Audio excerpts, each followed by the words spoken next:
Hi guys, আমি হাসি আপলাম আবার একটা ভিডিও নিয়ে। অনেকদিন পর আজকে ভিডিও নিয়ে আইসি। তো আজকে কই যাইতেছি না যাইতেছি সব কিছু জানাবো। তো চলো তার আগে বাড়াই যাই।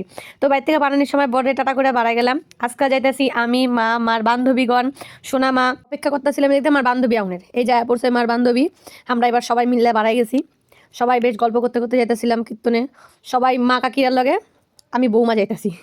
বেশ বিশাল মজা, মানে আলাদাই খুশিতে আমি আছি। মুখটা দেখে আশা করি তোমরা বুঝে গেছো। তো এই যে আমরা টোটো পড়ছে, মানে রাস্তায় দাঁড়া দাঁড়া টোটো দাঁড় করাইছি। তো এখন আমরা যেতেছি রায়গঞ্জে কীর্তন শুনতে, মানে রেল স্টেশনের পাশে 9 দিন ধরে কীর্তন হইতেছে। এই কীর্তনেরই আজকে শেষ দিনের দিন আমরা গেছি। যাই দে কি জাম রে জাম, এর লেখান হাইটে হাইটে যেতেছি। মা, আমি, কাকিরা সবাই মিলে হাইটে যেতেছি। যাইতে যেতে দিয়ে একটা কি সুন্দর দোকান বইছে, মানে গোপু সোনার সবকিছু পাওয়া যেতেছে। খুব সুন্দর লাগলো, অনেক সুন্দর সুন্দর জিনিস আছে। তারপরে এখন আমরা মন্দিরের ভিতরে ঢুকতেছি। ওরে বাবা, ঢুকাই দে কি ভিড়! আর এই যে জায়গায় মা আছে, মার একটু দর্শন করে নাও।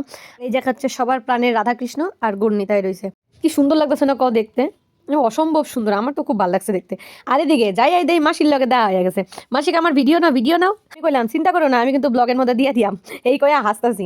এদিকে মা, মানে দুই বোন মিল্লা গল্প করতেছে, মা আর মাসি মিল্লা। তারপরে এবার যে জায়গায় কীর্তন হইতেছে সেই জায়গায় পেলাম আয়া দেহি ঢুন যাইতেছে না, কোনো মতো করে ঢুকলাম।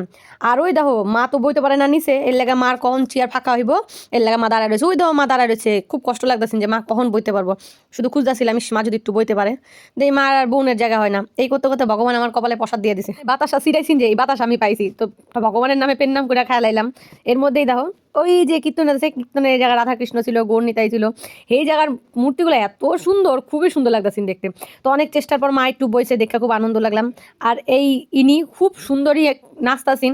সবাই ইনারে দেখা খুব শান্তি পাইতেছিন। আর এদিকে সবাই রয়েছে কীর্তনের ধান্দাত, আর এদিকে যে লোকজনের ভিড়। আর এই একজন আইসিন হচ্ছে কৃষ্ণ সাজ্জা, যে খুব সুন্দর নাচ করছে। তারপরে এই অনেকক্ষণ দেখা দেই কীর্তন শুনতে শুনতে এদিকে শুরু হয়ে গেল সন্ধ্যা আরতির। আর দেখো সেরি মানুষ পারে না এমন কোনো কাম নাই।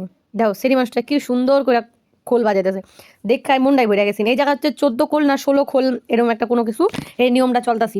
সন্ধ্যা আরতি হয়ে গেছে, তারপরে বেশ ভালো লাগতেছে, খোল দিয়া জল ভরতাছে। তো অনেক কিছু অনেকক্ষণ কীর্তন দেখা তারপর আমরা এখন বাড়িতে পড়ছি গাইস। কিন্তু আমরা কীর্তন দেখা শেষ হয় নাই, আবার আমরা কীর্তন দেখতে যেতেছি। মানে আয়া আবার বাড়াইছে আমার বরের লগে, আমি, বর, মামা আর মনীষা।